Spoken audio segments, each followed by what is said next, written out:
Ukraine জুড়ে চলছে রুশ অভিযান। নতুন অঞ্চল দখলে নেয়ার মিশনে এগিয়ে যাচ্ছে পুতিন বাহিনী। এরই ধারাবাহিকতায় এবার দোনেৎস্কের রোদিনস্ক এলাকায় বড় অগ্রগতির দাবি করেছে মস্কো। রাশিয়ার প্রতিরক্ষা মন্ত্রণালয় প্রকাশিত ভিডিওতে আকাশপথে হামলা ও স্থলপথে সেনা চলাচলের দৃশ্য দেখানো হয়। বুধবার সুমি অঞ্চলেও ব্যাপক হামলা চালায় রাশিয়া। এতে সেখানে কয়েকজন আহত হয়েছেন, ক্ষয়ক্ষতি হয়েছে বিভিন্ন স্থাপনার।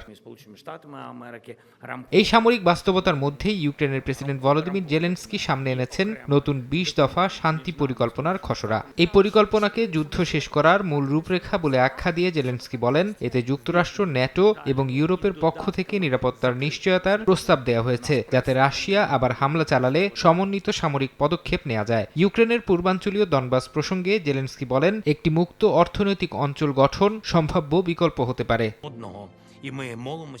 এদিকে বড়দিন উপলক্ষে দেয়া ভাষণে রুশ প্রেসিডেন্টের মৃত্যু কামনা করেছেন জেলেনস্কি। পুতিনের নাম উল্লেখ না করলেও তার প্রতি ইঙ্গিত করেন ইউক্রেনের প্রেসিডেন্ট। একই সঙ্গে দেশবাসীর প্রতি শান্তির জন্য প্রার্থনার আহ্বান জানান তিনি।